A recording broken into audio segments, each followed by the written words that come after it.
थोड़ा chemical bonding शुरू कर लेते हैं, फिर बीच में हमारा इलेक्ट्रोनेगेटिविटी वगैरह आएगा बीच में, तो उसमें वहां पे एक बार डिस्कस कर लेंगे इस चीज को, ठीक है। Okay sir. अभी जैसे हम आयोनिक बॉन्ड पढ़ेंगे ना, तो वहां पे इलेक्ट्रोनेगेटिविटी, इलेक्ट्रॉन एफिनिटी वगैरह ये सब चीज आएगा, तो वहां पे हम लोग फिर से एक बार उस चीज को रिकॉल कर लेंगे, तो हमारा दोनों काम उसमें निकल जाएगा, ये भी समझ में आ जाएगा और जो हमारा मिसिंग है वो भी समझ में आ जाएगा। हम वो नोट कर लिए हैं कि ये चीज आपको एक बार फिर से रिवाइज कर देना है। तो देखिए, कोई भी बॉन्ड कब बनाता है, जब उसको कोई भी रिक्वायरमेंट हो, किसी भी व्यक्ति को कोई वस्तु या कोई थिंग्स अगर या कोई इक्विपमेंट चाहिए, तभी वो दूसरे से संपर्क में करेगा जब उसके पास वो अपने आप खुद से प्राप्त करने की कैपेबिलिटी नहीं हो, यानी वो अपने आप से खुद से उसको एक्वायर नहीं कर पाता है, तो क्या करेगा, वो दूसरे से लेता है, दूसरे से वो करता है। जैसे अगर मान लीजिए बहुत सारा चीज हम लोग खुद से नहीं बना पाते, तो उस चीज को हम लोग एक्वायर कर लेते हैं। तो अब उसमें दो चीज का दो तरीका है कि या तो हम उसको परचेज कर लें, या तो उसको सदा के लिए हम अपने पास ले लें, या फिर दूसरा तरीका है कि हम उससे कुछ टाइम के लिए उस चीज को शेयर कर ले, उधार ले लें, शेयर करके, और फिर उसको जब जरूरत पड़े उसको, तो फिर उसको भी हम दे दें। तो इसी नेचर का कुछ बॉन्डिंग भी होता है। वहां पे क्या होता है कि दो टाइप के मेन बॉन्ड जो अभी इस तरह के पाए जाते हैं, उसमें होता है कि एक आयोनिक बॉन्ड होता है जिसमें कि इलेक्ट्रॉन का कंप्लीट ट्रांसफर हो जाता है, यानी एक एटम से इलेक्ट्रॉन निकल के दूसरे एटम को शिफ्ट हो जाता है, ठीक है। लेकिन जब ये शिफ्ट होने का कंडीशन होना चाहिए कि एक को उस इलेक्ट्रॉन को पकड़ने की कैपेबिलिटी हो, यानी एक उस इलेक्ट्रॉन को, जो इलेक्ट्रॉन वहां से निकल के आया, उस इलेक्ट्रॉन को एक्वायर करने की, यानी उसको अपने ऑर्बिट में, यानी अपने न्यूक्लियस के चारों तरफ जो इलेक्ट्रॉन क्लाउड है, उस क्लाउड में उसको रख पाने की कैपेबिलिटी होनी चाहिए। और दूसरा जो वो है कि जहां से वो इलेक्ट्रॉन निकल के आ रहा है, उसमें वो इलेक्ट्रॉन वहां से निकलने का उतना उसमें एनर्जी हो जाए, एक्साइटेड हो जाए कि वो वहां से निकल पाए। तो ये दोनों कंडीशन जब फुलफिल होगा, तभी वहां पे क्या होगा, कैटायन और एनायन यानी पॉजिटिव एंड निगेटिव चार्ज बनेगा, और वो क्या होगा कि एक दूसरे से कंबाइन कर पाएंगे।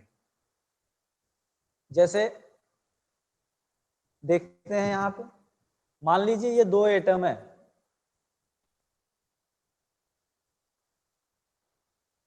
दो एटम किसी एलिमेंट के हैं, तो ये आपस में रिएक्ट अगर करेंगे, तो इनको रिएक्ट करने के लिए आपस में अट्रैक्ट करना पड़ेगा इन दोनों को।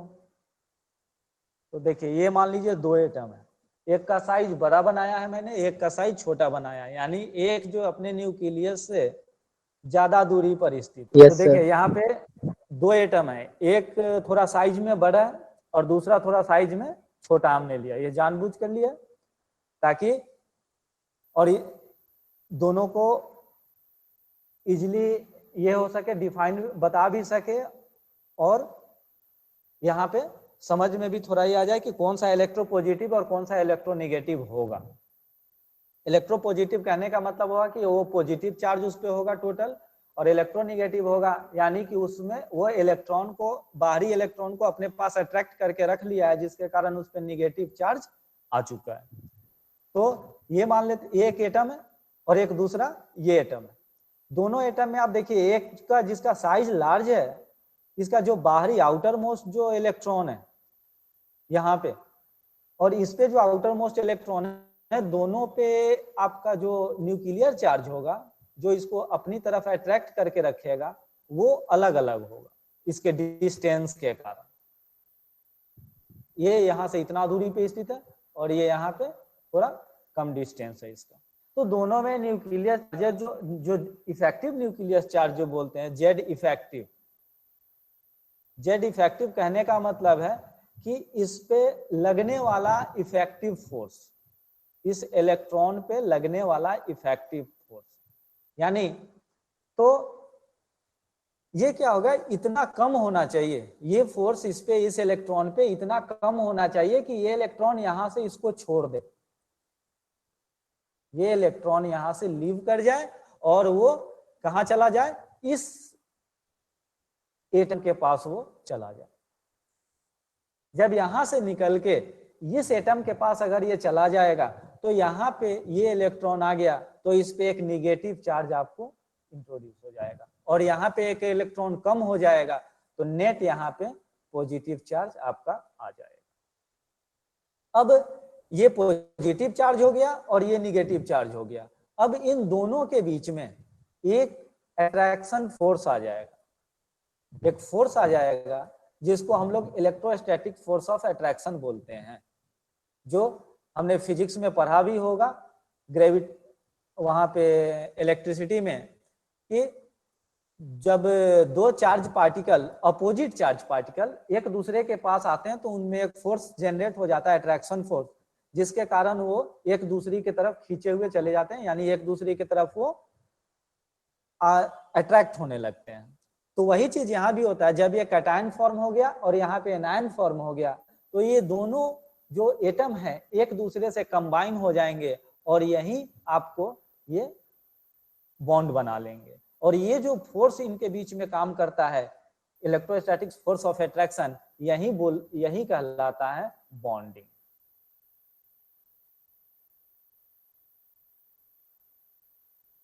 यानी बॉन्ड कब बनेगा, बॉन्ड उस समय बनेगा जब दोनों एटम एक दूसरे को अट्रैक्ट करे, एक दूसरे के बीच में उन पे फोर्स हो, और ये फोर्स अट्रैक्ट कब करेगा, यानी अब बॉन्ड कब बनेगा। बॉन्ड बनने के दो तीन क्राइटेरिया है। पहला क्राइटेरिया तो है कि सब कोई चाहता है, जितने भी एलिमेंट्स हैं वो चाहते हैं कि उनका आउटर मोस्ट जो सेल है, ऑक्टेट है, वो कंप्लीट हो, यानी उसमें 8 इलेक्ट्रॉन हो। आउटर सेल में कितने इलेक्ट्रॉन हो, एक इलेक्ट्रॉन हो, means S and P orbital जो है आउटर का वो फील्ड हो, S and P orbital outer का फील्ड हो, तो वो क्या होगा, इनर्ट गैस का कॉन्फ़िगरेशन अचीव कर लेगा, यानी वो सेटिस्फाइड हो जाएगा और वो किसी से भी रिएक्ट करना नहीं चाहे। तो इसके लिए लोग इलेक्ट्रॉन का शेयरिंग होता है या फिर इलेक्ट्रॉन का ट्रांसफर होता है। तो इलेक्ट्रॉन ट्रांसफर करने के लिए इस इलेक्ट्रॉन में, इस एटम में, एटम बी जो है इसमें इसका न्यूक्लियर चार्ज इतना ज्यादा होना चाहिए कि ये इस इलेक्ट्रॉन को अट्रैक्ट कर पाए, यानी ये इलेक्ट्रॉन जो है ए के पास वो इलेक्ट्रॉन बी के पास चला जाए। पहला तो ये अट्रैक्ट कर पाए, यानी इससे ये इलेक्ट्रॉन ले पाए। दूसरा, जो ये इलेक्ट्रॉन लिया है उस इलेक्ट्रॉन को ये अपने ऑर्बिट में, अपने इलेक्ट्रॉन क्लाउड में एडजस्ट कर पाए, यानी उसके अंदर ये न्यूक्लियर चार्ज इसका इतना होना चाहिए कि वो इसको पकड़ के अपने पास रख पाए, तब इस पे नेट निगेटिव चार्ज आपको इंट्रोड्यूस हो जाएगा, यानी इस पे नेट निगेटिव चार्ज आ जाएगा।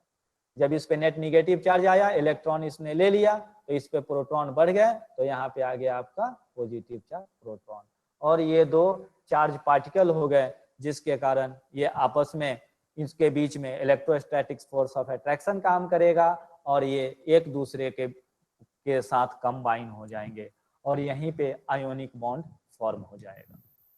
इतना चीज समझ में आया आप लोग को?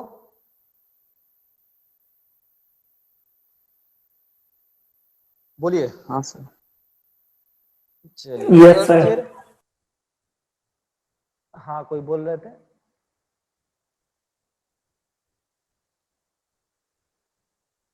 चलिए फिर, तो आयोनिक बॉन्ड इस तरीके से फॉर्म होता है। अब देखिए दूसरा कंडीशन है, एक तो ये कंडीशन है, दूसरा हम लोग पढ़े हैं, ये आयोनिक बॉन्ड आपका हो गया, ठीक है, आई से डिनोट कर देते हैं, दूसरा कोवेलेंट बॉन्ड सी से डिनोट कर देते हैं। इसमें क्या होता है कि इसमें कंप्लीट ट्रांसफर ऑफ इलेक्ट्रॉन हो रहा है। इस चीज को हम लोग अभी डिटेल में पढ़ेंगे कि क्या हो रहा है, लेकिन जब तक हम लोग कंपैरेटिव स्टडी एक दूसरे का नहीं करेंगे आयोनिक और कोवेलेंट में, तब तक हम लोग को ये बॉन्डिंग का एकदम एग्जैक्ट दोनों का बीच में को समझ में नहीं आएगा कि क्या चीज है। अब देखिए, तो ये पहला कंडीशन कब था, बी में इतनी कैपेसिटी थी, इतनी कैपेबिलिटी थी या इतना न्यूक्लियस चार्ज उसका था कि वो ए से इलेक्ट्रॉन को ले पाया और उस इलेक्ट्रॉन को अपने इलेक्ट्रॉन क्लाउड में एडजस्ट कर पाया। ठीक है, ये चीज।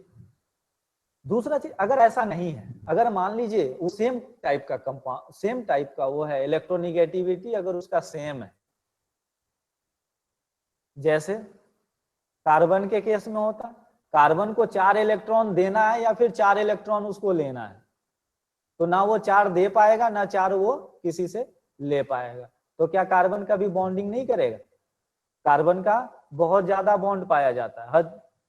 उसके जितने भी ऑर्गेनिक कंपाउंड है, जितने भी हमारे सेल बने हुए हैं, जितने भी हम चीज कंज्यूम करते हैं, खाते हैं, जितने भी चीज से हमको एनर्जी मिलता है लिविंग बींग्स को और नॉन लिविंग बींग्स को, और जितने नॉन लिविंग और नॉन लिविंग बींग्स बने हुए हैं जिस चीज से, वो सारे के सारे में कार्बन, ऑक्सीजन और इसका कोई ना कुछ कंपाउंड होता ही होता है। लिविंग बींग में तो है ही टोटल का टोटल, और नॉन लिविंग बींग में भी बहुत सारे हैं।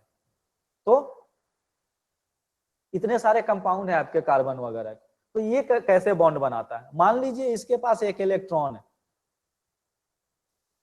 एक इलेक्ट्रॉन इसके पास भी है और इसके पास भी इलेक्ट्रॉन है। इसको अब चाहिए कि अगर एक इलेक्ट्रॉन इन दोनों को अगर आपस में मिल जाता है तो ये क्या हो जाएगा, इसका ऑक्टेट कंप्लीट हो जाएगा। तो ये दोनों आपस में करीब आ जाएंगे और क्या बोलेंगे कि हम एक दूसरे का जो है इलेक्ट्रॉन क्या कर रहे हैं, शेयर कर लेते हैं। यानी एक दूसरे के इलेक्ट्रॉन को ये लोग आपस में शेयर कर लेंगे और उस शेयर से क्या होगा कि दोनों के पास लगभग जो ऑक्टेट रूल पूरा करने के लिए इलेक्ट्रॉन चाहिए वो इलेक्ट्रॉन आ जाएगा। तो कोवालेंट बॉन्ड जो बनता है वो क्या बनता है, वो शेयरिंग से बनता है और यहाँ पे क्या होगा, शेयरिंग होगा। और आयोनिक बॉन्ड जो बनता है वो कंप्लीट इलेक्ट्रॉन ट्रांसफर से बनेगा। कहने का मतलब कि दोनों बॉन्ड के बनने में क्या चीज है, इलेक्ट्रॉन किस एटम के पास रह रहा है इस पे डिपेंड कर रहा है कि किस तरह का वो बॉन्ड बनेगा। अगर इलेक्ट्रॉन एक एटम से निकल के दूसरे एटम के पास अगर चला जा रहा है, यानी कंप्लीट ट्रांसफर अगर हो रहा है इलेक्ट्रॉन का, तो बनेगा आपका कौन सा, आयोनिक बॉन्ड।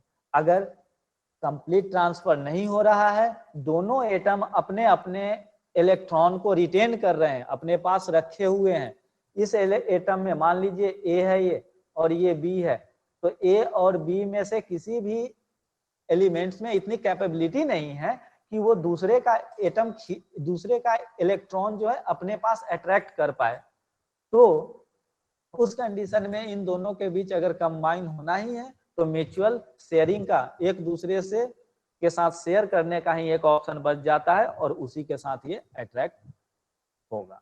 तो आयोनिक बॉन्ड जो है इसमें चार्जेज हैं, आयंस हैं, तो ये क्या होगा, जितने भी आयोनिक कंपाउंड होते हैं उनको अगर हम क्या कहते हैं डिसॉल्व करेंगे वाटर वगैरह में, किसी सॉल्वेंट में, तो वो चार्ज होंगे, यानी वो चार्ज के फॉर्म में बदल जाएंगे। तो वहां जब भी चार्ज होगा तो वहां पे अगर हम उसमें इलेक्ट्रिक करंट वगैरह फ्लो कराएंगे तो वो इलेक्ट्रिक करंट फ्लो करेगा।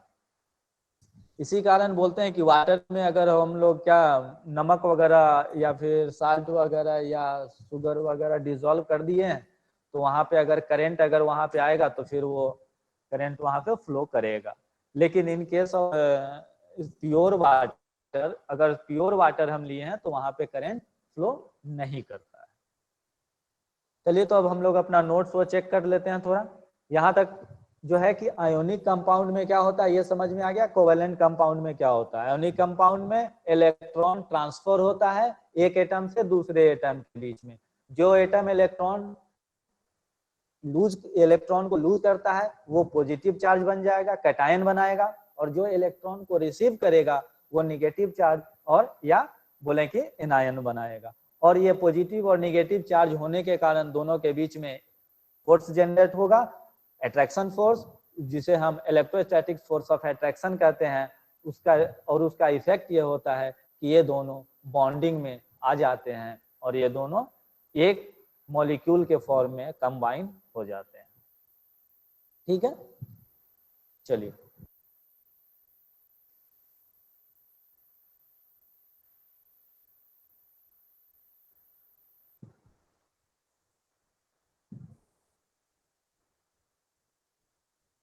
देखिए यहां तक पहले बताए भी थे,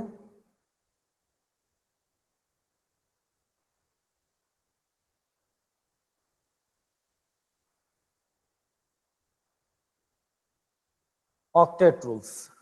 तो सबसे पहले बॉन्डिंग क्या होता है? बॉन्डिंग क्या होता है? दो एटम के बीच में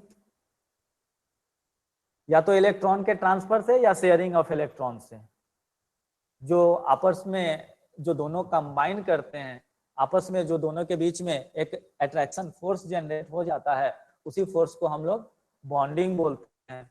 और इसको फॉर्मल लैंग्वेज में डिफाइन किया जा सकता है, the attractive force which hold the various chemical constituent. Constituent chemical constituent क्या हो गए? एटम्स या आयंस, एटम्स या आयंस जो कि किसी केमिकल रिएक्शन में पार्टिसिपेट करते हैं।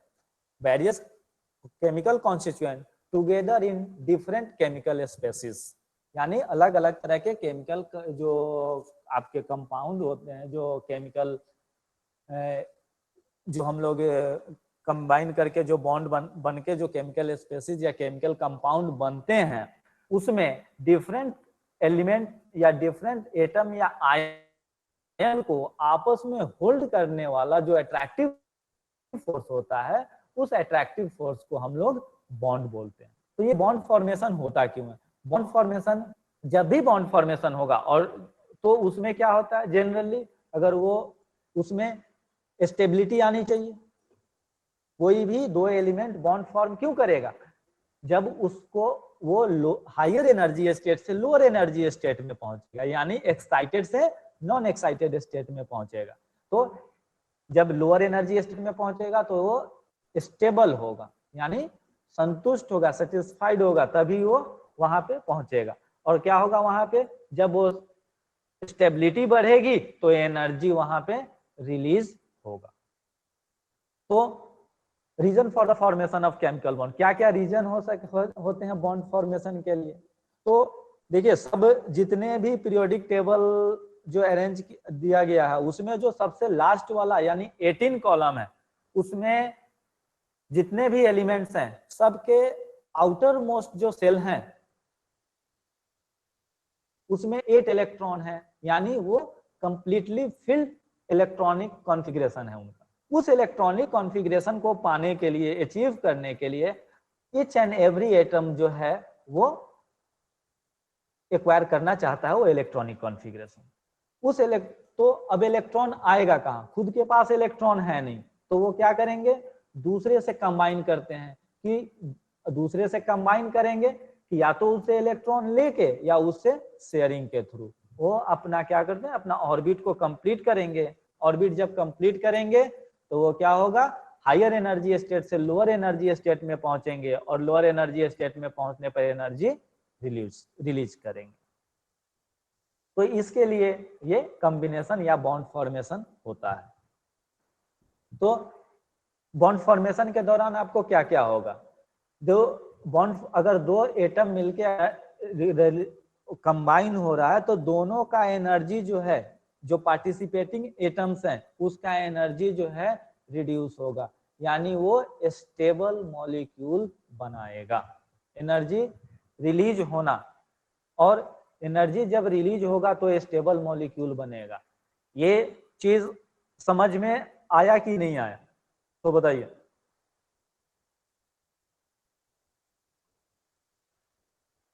नहीं सर, ये स्लाइड क्लियर नहीं हो पाया सर, पीछे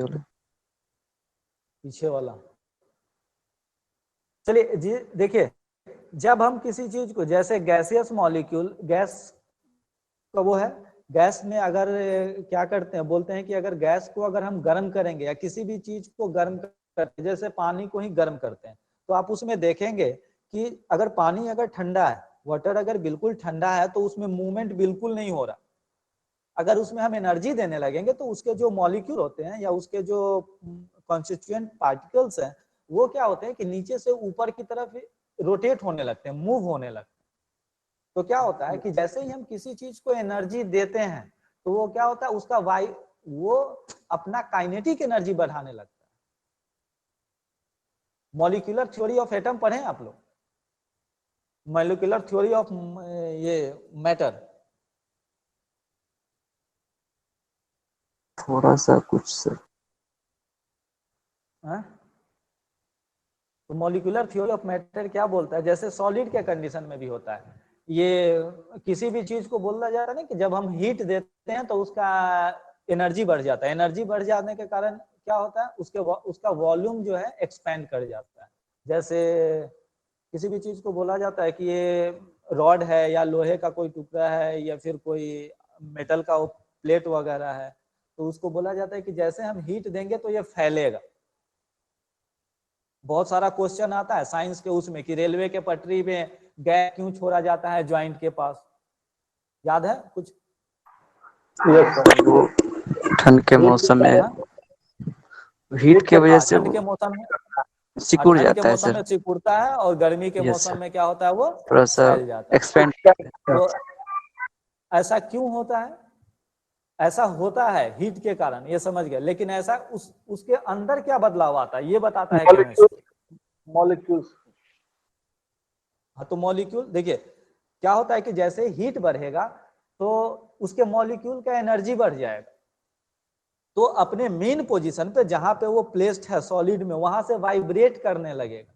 जब वाइब्रेट करने लगेगा तो वो क्या होगा कि वहां फैलेगा, फैलेगा यानी उसका साइज इनलार्ज होगा, तभी वो बढ़ जाएगा। दूसरा कंडीशन है, जब आप एक और चीज आप पढ़े होंगे कि आइस होता है, आइस को जब हम गर्म करते हैं तो वो लिक्विड में बदल जाता है, ठीक है? ये क्यों बदलता है? मॉलिक्यूल का जो अट्रैक्शन फोर्स है वो कम हो जाता है, दूर दूर हो जाता है, इसके वजह से वो हाँ, कम हो जाता है, यस सर, मॉलिक्यूल का अट्रैक्शन फोर्स बाइंडिंग। कम हो जाता है आपस में, ठीक है? हाँ, लेकिन ये फोर्स इसके कम क्यों हो जाता है? हीट देने की वजह से। हाँ, हीट देने की वजह से। मान लीजिए जैसे दो मॉलिक्यूल है, अभी हम लोग फिर से वही स्क्रीन शेयर करते हैं। दो एटम है आपस का, ठीक है? उसको हम लोग को हीट देना है। अब उस हीट के कारण क्या होगा कि उसमें एनर्जी बढ़ जाएगा। जैसे ये देखिए, ये बहुत सारा हम वो ड्रॉ करते हैं, ये कोई स्ट्रक्चर है जिसमें बहुत सारे पॉइंट है। ये क्या है? इसके कॉन्स्टिट्यूएंट पार्टिकल है जिससे ये आइस समझिए कि बना हुआ है, H2O मॉलिक्यूल है जिससे ये आइस बना हुआ है। सबको दिख रहा है या फिर इसे लार्ज करें? चलिए बड़ा वाला इससे कर देते हैं।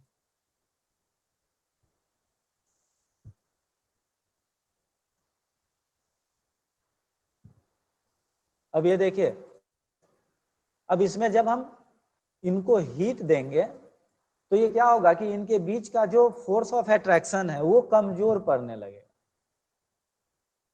फोर्स ऑफ अट्रैक्शन कमजोर कब पड़ेगा?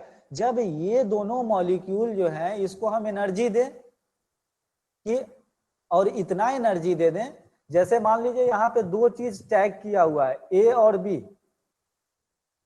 दो मटेरियल है, यहाँ पे ए और बी दो मटेरियल,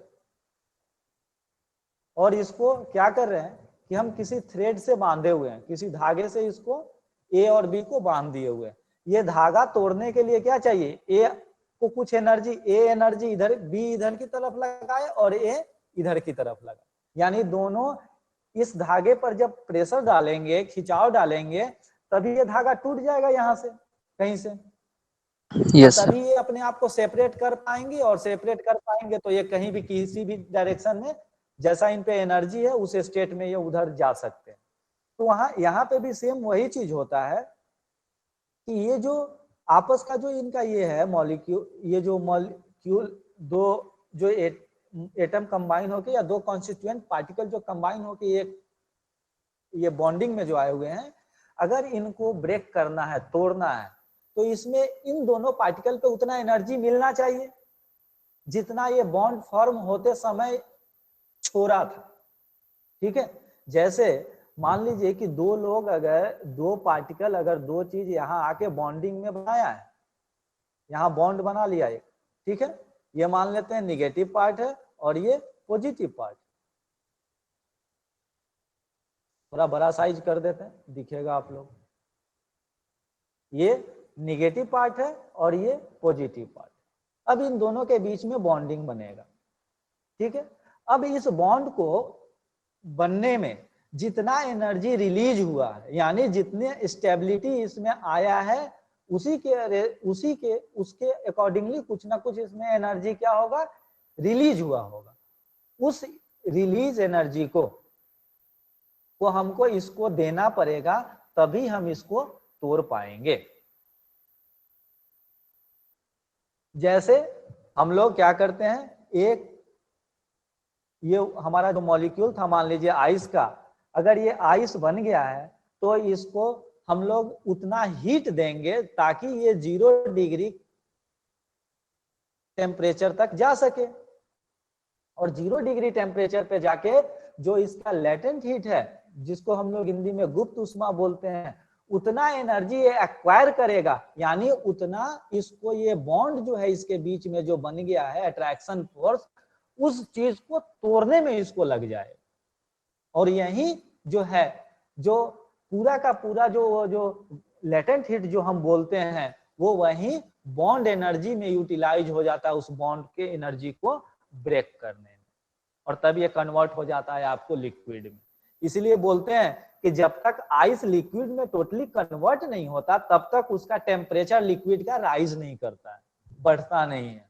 उसके पीछे यही कारण है कि जो हम एनर्जी देते हैं, उस एनर्जी से इसके बीच का जो बॉन्ड है, उस बॉन्ड को तोड़ने में वो एनर्जी खत्म हो जाता है। समझे? तो जब भी कोई बॉन्ड फॉर्म होगा तो उसमें क्या होगा, अगर अपने आप बॉन्ड फॉर्म होता है, अगर उसको हम लेके, तो वहां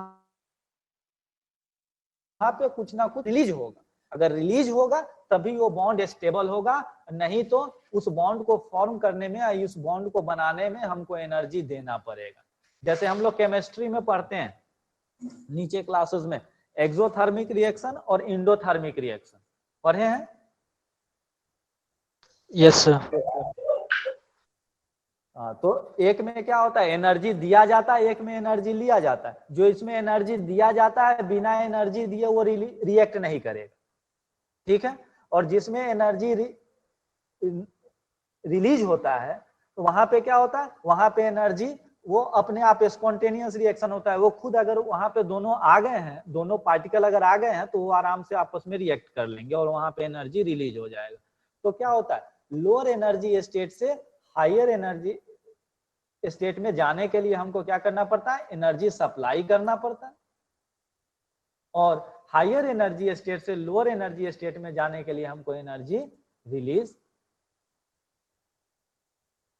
लोअर एनर्जी स्टेट से हायर एनर्जी में सप्लाई करना होगा, और हायर से जब लोअर में आएगा तो वहां पे रिलीज होगा, ठीक। तो अब जो है ये चीज जैसे एक नॉर्मल हमारे डे टू डे लाइफ में भी होता है कि मान लीजिए वहां पर छत के ऊपर टंकी रखा हुआ है, टंकी से अगर ऊपर से नीचे के लिए पानी आना है, तो क्या है, वहां पे ऊपर में हायर पोटेंशियल होता है, हाई पोटेंशियल एनर्जी पे ऊपर में है, और नीचे क्या होता है, लो पोटेंशियल एनर्जी पे। तो ऊपर से नीचे वो अपने आप चला आता है, बस आपको नल खोलना है, पानी नीचे आ जाएगा, ठीक है। लेकिन जब आप नीचे से ऊपर आपको भेजना होता है टंकी में, तो आपको मोटर चलाना होता है, यानी वहां आपको एनर्जी क्या होता है, सप्लाई करना पड़ता है। तो जो बॉन्ड फॉर्मेशन होगा आपस में किसी भी उसका, तो उसके लिए क्या होता है कि एनर्जी रिलीज होगा, तो वो बॉन्ड आसानी से फॉर्म हो जाएगा। तो यहाँ पे जो हमारे नोट्स में है, सबसे पहले अब हम अपने सिलेबस पे आ जाते हैं। यहाँ तक बस केवल ओवरव्यू था कि क्या क्या चीज, ये सब बॉन्ड फॉर्मेशन, ये सब क्या चीज है। तो बॉन्ड क्या है, बॉन्ड बस दोनों के बीच में अट्रैक्शन फोर्स है, जिसके कारण टू कॉन्स्टिट्यूएंट केमिकल जो है स्पेसीज है, एटम या आयंस बोलिए, वो क्या एक साथ ज्वाइंट होके एक नया स्पेसीज बना देते हैं, नया केमिकल कंपाउंड फॉर्म कर देते हैं। उसके बाद उसका रीजन क्या क्या होता है, तो रीजन उसका है कि वो हर इंडिविजुअल, हर एटम अपना ऑक्टेट रूल फुलफिल करना चाहता है, हायर एनर्जी स्टेट से लोअर एनर्जी स्टेट में आना चाहता है, यानी अपने आप को स्टेबल करना चाहता है। ठीक है, तो ये बॉन्ड कितने तरह के होते हैं? ये 4 तरह के बॉन्ड हमारे सिलेबस में है। ठीक है, जिसमें आयोनिक बॉन्ड और इलेक्ट्रोवायलेंट, ये सारे के सारे स्ट्रॉन्ग बॉन्ड होते हैं, जिसमें आयोनिक और इलेक्ट्रोवायलेंट बॉन्ड सबसे ज्यादा स्ट्रॉन्ग होता है। उसके बाद कोवैलेंट बॉन्ड, कोऑर्डिनेट बॉन्ड और मेटालिक बॉन्ड। तो सबसे पहले हम लोग आयोनिक बॉन्ड ही पढ़ेंगे। आयोनिक बॉन्ड होता क्या है? Ionic bond complete transfer of electron होगा एक एटम से दूसरे एटम।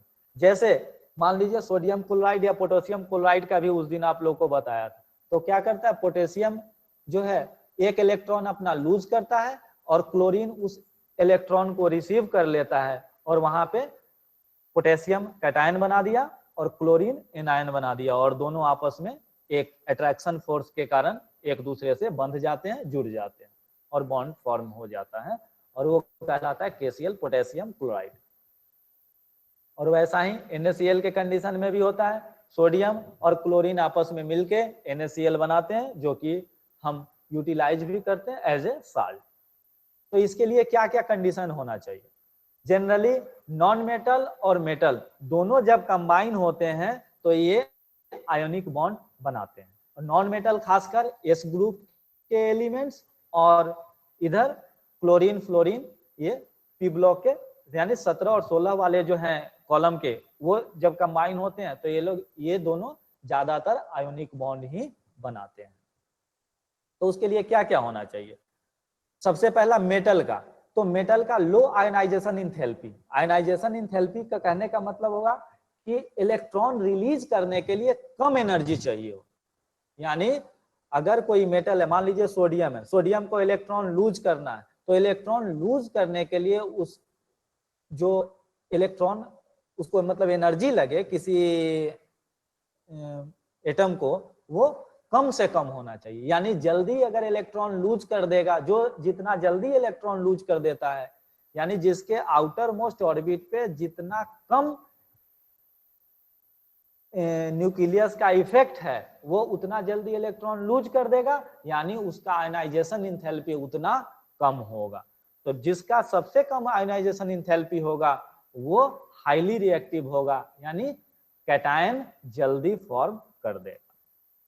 उसके बाद दूसरा हाई इलेक्ट्रॉन गेन इंथैल्पी, यानी जो अब ये तो कैटायन के, सबसे पहले कैटायन का बात हुआ, उसका आयनाइजेशन एनर्जी कम होना चाहिए, लेकिन जो इलेक्ट्रॉन लेगा एनायन, उसका इंथैल्पी जो ना गेन इंथैल्पी, यानी इलेक्ट्रॉन लेने का जो एनर्जी होना चाहिए वो ज्यादा होना चाहिए। यानी इलेक्ट्रॉन अगर वो लेगा तो उसमें ज्यादा उसकी टेंडेंसी होनी चाहिए इलेक्ट्रॉन को अपने साइड एक्वायर करके रखने की। उसके बाद लैटिस, लार्ज लैटिस इंथैल्पी, यानी जब दोनों कंबाइन होंगे, जब दोनों एटम कंबाइन होंगे तो उनका जो लैटिस एंथैल्पी होना चाहिए वो लार्ज होना चाहिए, यानी लार्ज अमाउंट ऑफ एनर्जी क्या होना चाहिए, रिलीज होना चाहिए, तब वो आयनिक बॉन्ड आपस में बना पाएंगे। उसमें नेक्स्ट जो है इसमें इलेक्ट्रोवैलेंसी। इलेक्ट्रोवैलेंसी क्या कहलाता है कि जब दोनों कैटायन और एनायन रिएक्ट कर रहे हैं तो नंबर ऑफ गेन या loss of electron by an atom जो है, उस एटम के द्वारा जितने इलेक्ट्रॉन प्राप्त किए जाएंगे या लॉस किए जाएंगे, ठीक है, वो कहलाएगा उसका इलेक्ट्रॉन वैलेंसी या इलेक्ट्रोवैलेंसी। तो जो मेटल होता है यानी कैटायन, वो क्या, उसका पॉजिटिव इलेक्ट्रोवैलेंसी होगा, क्योंकि वो इलेक्ट्रॉन को लॉस्ट करता है, इलेक्ट्रॉन को रिलीज करता है, देता है। और जो इलेक्ट्रॉन लेता है उसका निगेटिव इलेक्ट्रोवैलेंसी होता है। तो जनरल एक में आ जाता है कि इसका इलेक्ट्रोवैलेंसी कितना है, किसी आयनिक कंपाउंड का पूछ देगा, या व्हाट इज इलेक्ट्रोवैलेंसी, तो वही डेफिनेशन या फिर आप ये आइडेंटिफाई कर सकते हो कि कितना इलेक्ट्रॉन ट्रांसफर हो रहा है। जितना जो ट्रांसफर करेगा, जहां से इलेक्ट्रॉन रिलीज होगा, उसका पॉजिटिव इलेक्ट्रोवैलेंसी +1 हो जाएगा, मान लीजिए in the case of chlorine and in the case of potassium. किसमें, KCl, पोटेशियम का 1 +1 और क्लोरीन का -1। जैसे यहाँ पे देखिए, यहाँ पे ये दिख रहा है सभी को? Yes sir. ठीक है। यस यहाँ पे इलेक्ट्रॉन कितना लूज कर रहा है पोटेशियम? One electron. बोलिए। हाँ, यहाँ माइनस किया हुआ ना, के माइनस इलेक्ट्रॉन, तो के प्लस आ गया इस पे चार्ज, तो एक इलेक्ट्रॉन लूज कर रहा है। तो ये पोटेशियम का इलेक्ट्रोवैलेंसी कितना हो जाएगा KCl में? 1 + 1। ठीक है। और क्लोरीन कितना गेन कर रहा है नीचे वाले में देखिए, यहाँ पे 1 सर, ये भी 1। 1, यानी क्लोरीन 1 गेन कर रहा है। तो वही चीज होता है कि जितना वो लूज करेगा उतना ही इलेक्ट्रॉन दूसरा गेन करेगा। लेकिन इलेक्ट्रोवैलेंसी हम एक के केस में निकालते हैं पर एटम के लिए। ठीक है। जहां पे 2 आ जाएगा वहां पे हम टोटल नंबर ऑफ इलेक्ट्रॉन को जितने लूज करेगा उसे डिवाइड करेंगे नंबर ऑफ एटम उससे। चलिए, तो ये क्वेश्चन में एक बार देख लेंगे बाद में। तो यहाँ पे देखिए इलेक्ट्रॉनिक कॉन्फ़िगरेशन पोटेशियम का सबको क्लियर है, ये आप लोग तो आसानी से लिख सकते हैं। 2-8-8-1।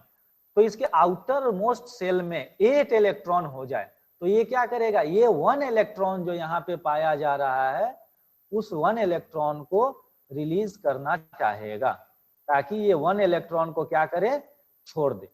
1 इलेक्ट्रॉन को जब ये छोड़ देगा तो ये किसका इलेक्ट्रॉनिक कॉन्फ़िगरेशन ये पालेगा?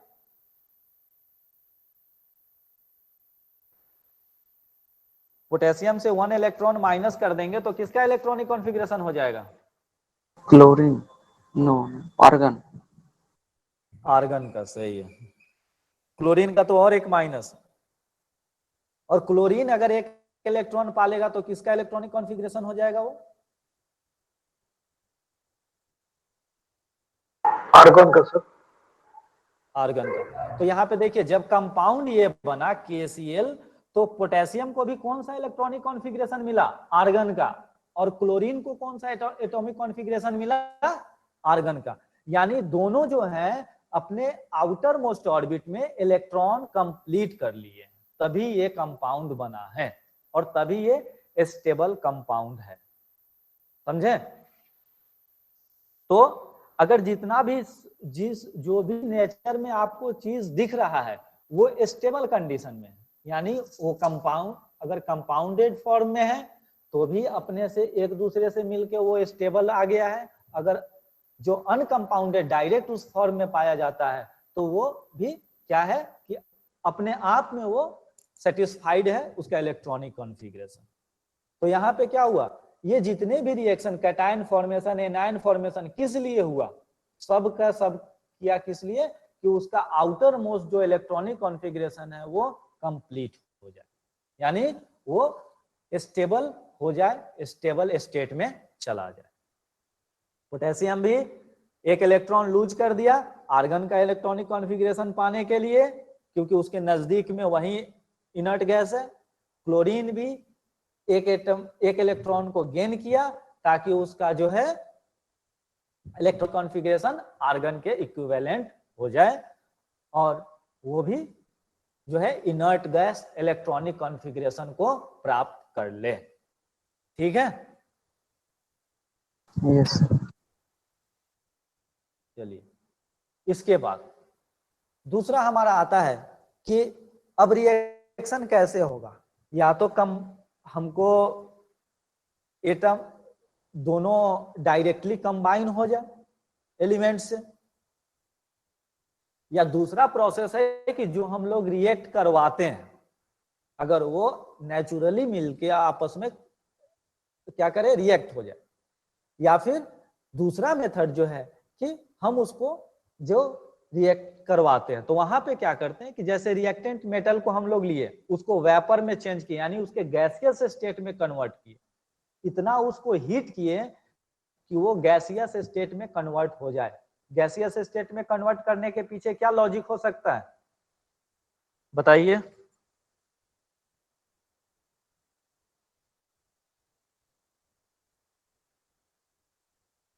किसी के दिमाग में आ रहा है?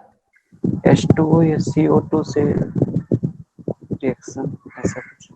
नहीं, मान लीजिए सोडियम ही है तो हम उसको गैसियस स्टेट में क्यों कन्वर्ट करना चाहते हैं? सबसे पहला पॉइंट जो लिखा हुआ है the reactant metal are vaporised to convert into gaseous state. तो गैसियस स्टेट में हम क्यों कन्वर्ट करना चाहते हैं? ये ऐसा नहीं कि आप पढ़े ही हैं, हम ऐसे पूछ रहे हैं कि आप वहां तक नहीं सर, आइडिया गेस कर सकते हैं कि नहीं, आइडिया नहीं लगा मतलब वो थिंक सोच सकते हैं कि नहीं। देखिए मे भी सर उसका इलेक्ट्रॉन लूज करने में उसको आसानी हो, उसका हाँ आयन सर। बहुत सही, बहुत सही, बहुत सही, सही पकड़े हो एकदम। ये चीज जो है कि गैसियस स्टेट में जब हम कन्वर्ट कर देंगे तो क्या हो जाएगा, उस एटम का एनर्जी बढ़ जाएगा, एनर्जी बढ़ जाएगा तो वहां से इलेक्ट्रॉन लूज करना आसान हो जाएगा, समझे? यस। हाँ, गैसियस स्टेट में हमको वन मतलब एटम को हम वहां से सेपरेट कर सकते हैं, एटम को निकाल सकते हैं और वो एटम आसानी से लूज कर पाएगा इलेक्ट्रॉन, ठीक है। इसलिए उसके बाद देखिए सेकेंड स्टेप वहीं पे लिखा हुआ था, थोड़ा अगर चालाकी दिखाए रहते तो ये पढ़ लिए रहते तो समझ में आ गया रहता। The gaseous atom are converted into ions, gaseous atom को आसानी से आयंस में कन्वर्ट किया जा सकता है, इसीलिए गैसियस स्टेट में उसको पहले कन्वर्ट कर लेते हैं, ठीक है। Third step, the gaseous ion are then combined to form ionic lattice of molecules. अब वो स्ट्रक्चर बनाने के लिए, लैटिस मतलब हो गया स्ट्रक्चर, कंपोजिशन, जैसे वो हम लोग केमिस्ट्री में देखते हैं ना कि ऐसे बॉल बॉल सा बना के और लाल पीला लाइन लगा के ऐसे बनाते हैं, वो स्ट्रक्चर जिसको बोलते हैं। तो gaseous ions are combined to form ionic lattice of molecule, और मॉलिक्यूल का स्ट्रक्चर ये गैसियस मॉलिक्यूल जो है कंबाइन होके आपको बनाते हैं। तो इसको बोलते हैं बॉर्न हैबर साइकिल। तो बॉर्न हैबर साइकिल हम लोग देखते हैं किसके लिए, सोडियम क्लोराइड के लिए। देखिए यहां से ये माउस दिख रहा है मेरा, माउस का डायरेक्शन,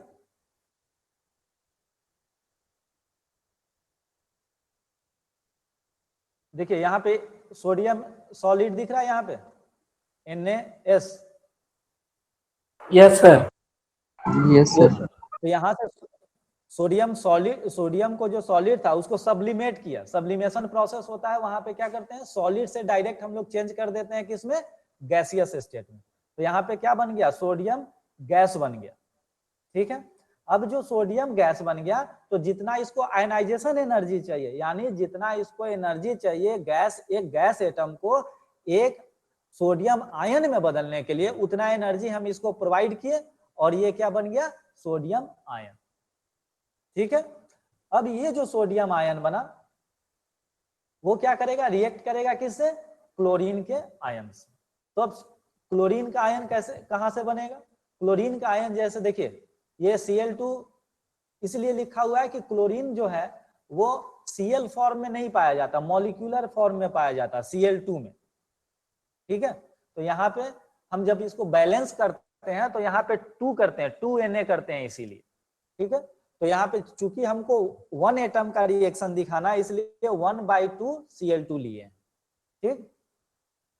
तो यहाँ पे क्या, जितना उसको ब्रेक करने में, Cl2 को ब्रेक करने में जो एनर्जी लगेगा, Cl2 को Cl में ब्रेक करना पड़ेगा पहले, क्योंकि ये मॉलिक्यूलर फॉर्म में पहले पाया जा रहा है, तो उस मॉलिक्यूल को तोड़ना पड़ेगा, यानी जितना एनर्जी उस बॉन्ड को तोड़ने में लगेगा उतना एनर्जी हमको इसको पहले देना पड़ेगा।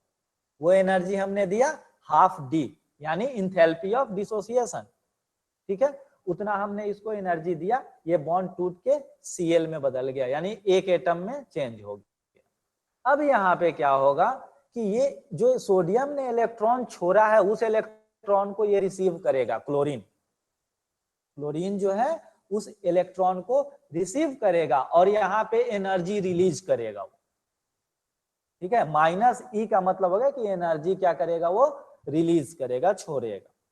अब जो इलेक्ट्रॉन ये लेगा और Cl निगेटिव में कन्वर्ट हो गया, अब सोडियम प्लस Na+ कैटायन और एनायन दोनों फॉर्म हो गए हैं और ये दोनों आपस में एक दूसरे को अट्रैक्ट करेंगे, अट्रैक्ट करेंगे तो यहाँ पे टोटल इंथैल्पी चेंज जो -U होगा, जो एनर्जी रिलीज होगा इस बॉन्ड के बनने के कारण, वो एनर्जी होगा और सोडियम क्लोराइड आपका बन गया। यही U जो है लैटिस इंथैल्पी, जो माइनस यू दिख रहा है आपको, ये बनने के बाद यही आपको टोटल इंथैल्पी चेंज क्यू बता रहा है। तो इसमें क्या होगा, सब्लिमेशन एनर्जी जुड़ेगा, आयनाइजेशन एनर्जी जुड़ेगा, ठीक है, और डिसोसिएशन एनर्जी जुड़ेगा। माइनस क्या होगा, माइनस आपका होगा इलेक्ट्रॉन गेन इंथैल्पी, यानी इलेक्ट्रॉन लेने में जो एनर्जी उसने रिलीज किया, और लैटिस यानी स्ट्रक्चर बनने पे, यानी एक दूसरे के करीब आने पे अट्रैक्शन के कारण जो एनर्जी रिलीज हुआ वो निगेटिव होगा, और वही इक्वल टू होगा आपके Q के बराबर टोटल इंथैल्पी चेंज। यानी वहां से एनर्जी जो प्राप्त हुआ है, जो बॉन्ड जितना उतना Q के बराबर एनर्जी देना पड़ेगा आपको, ठीक है, उस बॉन्ड को तोड़ने के लिए। ये चीज समझ में आया? Yes sir, yes sir. Sir. ये सब एक्सपेरिमेंटल देखिए होगा यहाँ ना, ये नहीं, कौन किसके ये साथ मतलब ये मॉलिक्यूल बनाएगा, किसके साथ रिएक्शन करेगा, ये सारा। देखिए ये एक्सपेरिमेंटल आपको एक्सपेरिमेंटल इतना ही हो सकता है कि वहां पे बस दिखे कि हाँ ये सोडियम हमने गैस और ये क्लोरीन गैस डाला, लेकिन ये आपको नहीं दिखेगा कि Na+ रिलीज हो रहा है या Cl इलेक्ट्रॉन रिलीज हो रहा है या इलेक्ट्रॉन एक्सेप्ट हो रहा है, ये नहीं दिखेगा।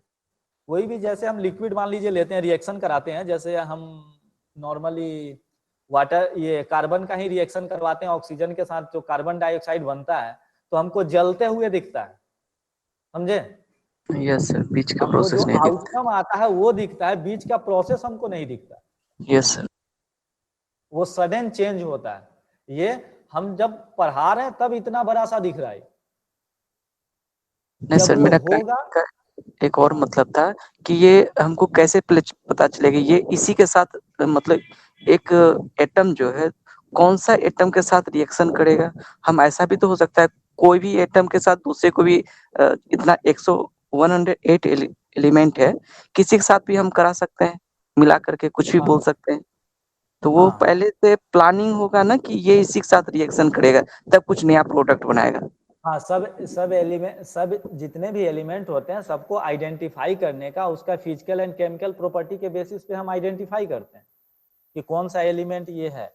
बहुत सारे एलिमेंट का जो अंश वगैरह हैं और एलिमेंट्स हैं, उसका हमारा प्रैक्टिकल में वो भी है कि हाँ इसको मतलब इसको आइडेंटिफाई कैसे करेंगे कि यही एटम, यही चीज, समझे?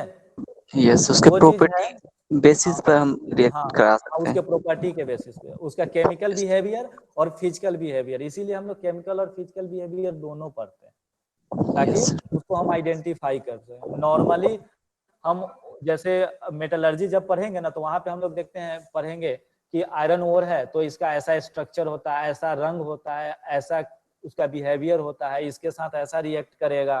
तो वो क्या है, आइडेंटिफिकेशन प्रोसेस है कि कैसे हम पता लगाएंगे कि ये वही चीज। इसीलिए यस जब भी कोई चीज होता है, हाँ जब भी कोई एलिमेंट आता है कि हाँ ये कौन सा एलिमेंट है, तो अगर हम उसको ऐसे देख के उसके फिजिकल प्रॉपर्टी के बेसिस पे आइडेंटिफाई कर पाते हैं तो कर पाते हैं, और नहीं तो क्या बोलते हैं कि इसको लैब में भेजना पड़े। तो लैब में वहां पे क्या चेक होगा, उसका केमिकल बिहेवियर, केमिकल प्रॉपर्टी के हिसाब से बताया जाएगा कि हाँ ये किस तरह का एलिमेंट, समझे? यस हाँ, तो वहां पे देखिए, वहां पे दोनों चीज है कि हम अभी लर्निंग फेज में है, तो हम पार्टिकुलरली उस एलिमेंट को भी लेते हैं कि हाँ ये सोडियम है और ये क्लोरीन है, आपस में इसको हम रिएक्ट कराएंगे, ठीक है, ये पोटेशियम है, ये क्लोरीन है, ये H2SO4 है, ये कॉपर है, ये जिंक है, तो हम इसको आपस में रिएक्ट कराएंगे। जब हम लर्निंग फेज में होते हैं, जब हम एक्सपेरिमेंटल फेज में जाते हैं तो वहां पे हम आइडेंटिफाई खुद करते हैं। हम वहां पे on the basis of property of the that metal हम लोग वो डिस्टिंग्विश करते हैं कि ये कौन सा, ये आइडेंटिफाई करते हैं कि कौन सा एलिमेंट है और कौन सा ग्रुप का, कौन सा आयन है या कौन सा कंपाउंड है, उसके प्रॉपर्टी के हिसाब से, समझे? तो अभी यस हम लोग लर्निंग के बिगिनिंग फेज में, इसलिए हम लोग को अभी अगर सोडियम है तो हम लोग को सोडियम ही लेना पड़े, ठीक है। और कोई भी केमिकल रिएक्शन होता है तो केमिकल रिएक्शन जो होता है वो या तो बहुत स्लो होता है या बहुत फास्ट भी होता है, मॉडरेट भी कुछ होते हैं। तो बहुत स्लो वाला भी हमको नहीं दिखेगा और बहुत फास्ट वाला भी हमको नहीं दिखेगा, पता नहीं चलेगा। तो हम लोग आइडेंटिफाई कैसे करते हैं? जो उसमें चेंजेज होते हैं, उस चेंजेस के बदौलत हम लोग आइडेंटिफाई करते हैं कि केमिकल रिएक्शन हुआ है या नहीं हुआ। कभी कभी क्या होता है, किसी किसी कंपाउंड का जैसे रिएक्ट करा है, कलर चेंज हो गया, किसी का कलर चेंज नहीं होता है, वैसा स्मेल आता है कि हाँ कहीं हाइड्रोजन गैस निकल रहा है या कार्बन डाइऑक्साइड गैस वहां से रिलीज हो रहा है या इफर्नेस स्मेल टाइप का उससे आ रहा है।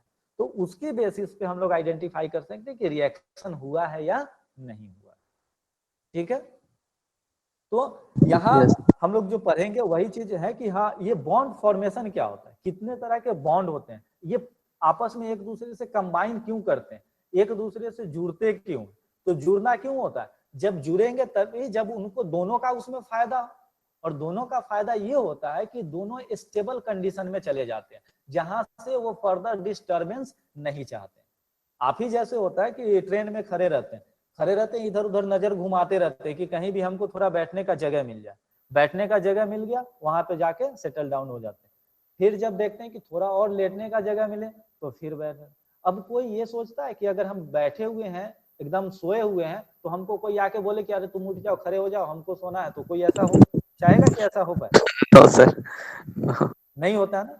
लेकिन ऐसा भी होता है कि कोई उससे ज्यादा पावर या कैपेसिटी का आ जाए और वो उसको उठा के और खुद लेट जाए, ऐसा भी होता है। तो यहाँ यस केमिस्ट्री में भी ऐसा होता है, केमिस्ट्री में भी डिकम्पोजिशन, ये जब हम डिस्प्लेसमेंट रिएक्शन पढ़ते हैं तो वहां ऐसा होता है, कोई आता है ज्यादा रिएक्टिव, कम रिएक्टिव वाले को हटा के वहां पे वो सेटल हो जाता है। तो जो प्रैक्टिकल लाइफ में डे टू डे लाइफ में होता है वैसा ही सब चीज में होता है, साइंस भी वही चीज है। पहले ही दिन में बताया था आपको कि एक्सपेरिमेंट हो रहा है चारों तरफ, बस उस एक्सपेरिमेंट को ऑब्जर्व करना है, ऑब्जर्व करना, आइडेंटिफाई करना और कंक्लूड करना, यही साइंस। तो चलिए हम लोग यहाँ पे अपने उस पे सब्जेक्ट पे ही आते हैं।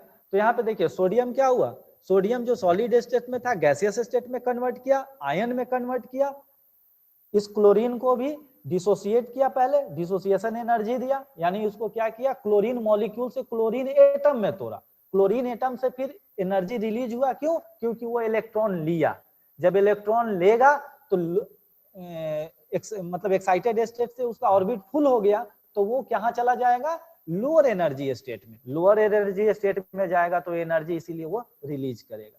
लेकिन सोडियम को एनर्जी देना पड़ेगा क्योंकि ये इलेक्ट्रॉन रिलीज किया है, यहाँ से हमको इलेक्ट्रॉन खींचना है तो इसकी एनर्जी इसको चाहिए, इसलिए आयोनाइजेशन एनर्जी प्लस में है और ये जो इलेक्ट्रॉन गेन इंथैल्पी है वो माइनस में। अब जब हो गया सोडियम और क्लोरीन दो आयन बन गए, कैटायन और एनायन, अब ये दोनों जब आपस में कंबाइन होके एक स्ट्रक्चर बनाएंगे जो कि सोडियम क्लोराइड का है, तो वहां पे जब ये अरेंज में होंगे, जब अरेंजमेंट होगा इनका, जब ये धीरे धीरे शांत होंगे तो वहां पे क्या होगा, एनर्जी रिलीज होगा, और ये एनर्जी क्या होगा, इसको बोलते हैं हम लोग लैटिस इंथैल्पी। अब इस क्लोरीन को तोड़ने के लिए भी हमको माइनस यू जितना, यू इतना एनर्जी देना पड़ेगा। इसी हमको जब हम सोडियम और क्लोरीन को अलग करते हैं इलेक्ट्रोलाइसिस प्रोसेस में, तो वहां पे हम एनर्जी देते हैं as a form of electricity. ठीक है, तो ये याद रखिए कि जितना वन वे सोडियम और क्लोरीन को रिएक्ट करा के हम लोग सोडियम क्लोराइड बनाए हैं, जितना एनर्जी रिलीज हुआ है उतना ही एनर्जी अगर ब्रेक करने के समय देना पड़ेगा, और आयोनिक कंपाउंड को ब्रेक करने के लिए एनर्जी हर समय मैक्सिमम समय सप्लाई करना पड़ता है। ठीक है, तो बॉर्न हार्पर साइकिल समझे या नहीं? Yes sir yes sir. ठीक है, तो ये क्यू अमाउंट ऑफ एनर्जी जो है वो है टोटल इंथैल्पी चेंज होगा। इंथैल्पी बोलते हैं, यानी इंथैल्पी मतलब होता है कि वाइब्रेशन या एज ए फॉर्म ऑफ आप एनर्जी ही समझिए उसको। ठीक है, तो इसके बाद जो नेक्स्ट चीज है वो है हमारा general characteristic of ionic compound. Ionic compound का क्या क्या कैरेक्टरिस्टिक होता है, क्योंकि आयनिक कंपाउंड बहुत स्ट्रांग होता है, सारे कंपाउंड में आयनिक कंपाउंड आपको स्ट्रांग, तो स्ट्रांग है तो इसका मतलब क्या होगा कि इसके जो आपके जो कॉन्स्टिट्यूएंट पार्टिकल्स हैं, यानी जो कैटायन और एनायन है, वो आपस में एक दूसरे को टाइटली खींच के रखेगा, पकड़ के रखेगा। जब टाइटली पकड़ के रखेगा तो तो ionic compound are usually solid in nature, यानी सॉलिड होंगे ये, ठीक है, ज्यादातर सॉलिड ही होते हैं। उसके बाद आयोनिक कंपाउंड है तो इनके बीच का फोर्स ऑफ अट्रैक्शन ज्यादा है। सोडियम और क्लोरीन का ही एग्जांपल लीजिए, दोनों के बीच का फोर्स ऑफ अट्रैक्शन ज्यादा है, तो उसको उस बॉन्ड को तोड़ने के लिए, यानी उसको मेल्ट करने के लिए, एक स्टेट से दूसरे स्टेट में कन्वर्ट करने के लिए, मेल्ट या बॉयल करने के लिए ज्यादा हमको एनर्जी सप्लाई करना पड़ेगा। तो उसके रिस्पेक्ट में क्या होगा, इनका मेल्टिंग एंड बॉइलिंग पॉइंट भी हाई होगा, ठीक। और ये जो है आयोनिक कंपाउंड जो है वो पोलर सॉल्वेंट में डिसॉल्व होंगे, जैसे कि वाटर, ठीक है, लेकिन नॉन पोलर सॉल्वेंट में डिसॉल्व नहीं होंगे। इसमें अभी इतना ही समझ के रखिए, पोलर सॉल्वेंट और नॉन पोलर सॉल्वेंट। इसके नेक्स्ट जो उसमें आएगा वो पोलर और नॉन पोलर ही आएगा। पोलर मतलब होता है सेम टू सेम, यानी वाटर वाटर मॉलिक्यूल जब कंबाइन होकर जो फॉर्म करता है, सेम मॉलिक्यूल जब कंबाइन होता है तो पोलर बनाता है एक ही टाइप का, और डिफरेंट टाइप के जो मॉलिक्यूल कंबाइन होते हैं तो वहां पे कोवैलेंट बॉन्ड बनाते हैं, तो वहां पे नॉन पोलर होता है। तो ये नेक्स्ट आएगा ही। तो क्या होता है, आयनिक कंपाउंड जो होते हैं सॉल्युबल होते हैं किसमें, पोलर सॉल्वेंट में, और इनसॉल्युबल होते हैं नॉन पोलर सॉल्वेंट में। क्योंकि जब ये डिसॉल्व होता है और आयोनिक नेचर का होता है तो ये अपने एक्वस या मोल्टेन स्टेट में कंडक्ट करेगा इलेक्ट्रिसिटी, यानी कंडक्टर होगा, गुड कंडक्टर ऑफ इलेक्ट्रिसिटी। कब, पिघली हुई अवस्था में, in case of molten state या in case of aqueous state, ठीक है। और ionic compound have crystal structure, means ionic compound have well defined space, यानी थ्रू आउट द सॉलिड, जितना भी जो आयोनिक कंपाउंड का सॉलिड है, एक ही तरह का स्ट्रक्चर पाया जाएगा उसके पूरे बॉडी में, पूरे जो सब्सटेंस है उसमें एक ही तरह का आपको स्ट्रक्चर मिलेगा, ठीक है। ये पांचों पॉइंट समझ में आया? Yes sir.